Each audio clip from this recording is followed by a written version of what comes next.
Class 12 আর কয়েক মাস পরেই তোমাদের 4th সেমিস্টার পরীক্ষা শুরু হতে চলেছে। তাই এখন থেকেই তোমরা প্রস্তুতি নিতে শুরু করে দাও। প্রায় 3 মাস পরেই তোমাদের পরীক্ষা। ইতিহাসে তোমাদের 4টে ইউনিট মিলিয়ে মোট 7টা অধ্যায় রয়েছে। এই 7টা অধ্যায় থেকে তোমাদের 3-এর 4-এর এবং 8 নম্বরের প্রশ্ন আসবে। তো তোমরা আজকে প্রথম চ্যাপ্টার থেকে কি 3-এর ও 4-এর প্রশ্ন আসবে সেটা দেখে নাও। এই চ্যাপ্টার থেকে কিন্তু তোমাদের কোনো 8 নম্বরের বড় প্রশ্ন আসবে না।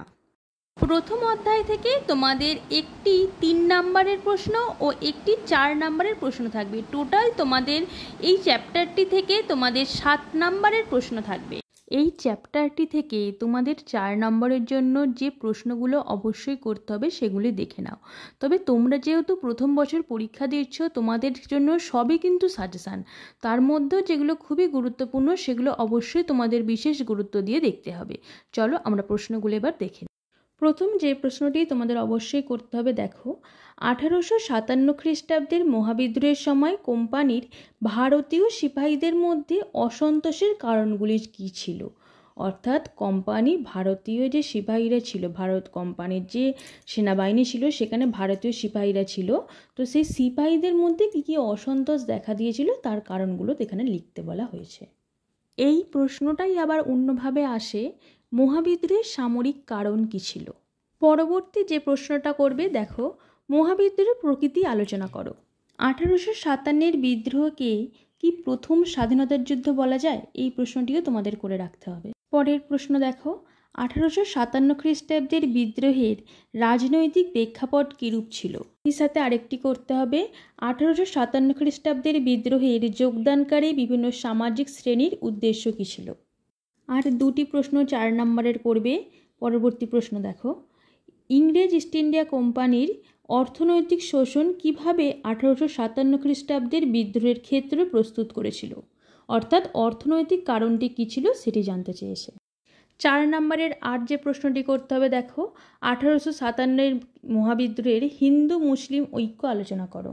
এই প্রশ্নগুলো করলে অবশ্যই তোমরা কমন পাবে। তবুও ওই যে বললাম, এটা তোমাদের প্রথম পরীক্ষা, সমস্ত প্রশ্নই তোমাদের জন্য সাজেশান। চলো আমরা এবার 3 নম্বরের প্রশ্নগুলো দেখে নিই। প্রথম প্রশ্ন দেখো, 1857 খ্রিস্টাব্দের বিদ্রোহের প্রত্যক্ষ কারণ কী ছিল? অথবা এই প্রশ্নটা আরেকটিভাবে আসে, 1857 খ্রিস্টাব্দের বিদ্রোহের এনফিল্ড রাইফেলের ব্যবহারের প্রতিক্রিয়া কী হয়েছিল? দ্বিতীয় প্রশ্ন দেখো, মঙ্গল পাণ্ডে কে ছিলেন?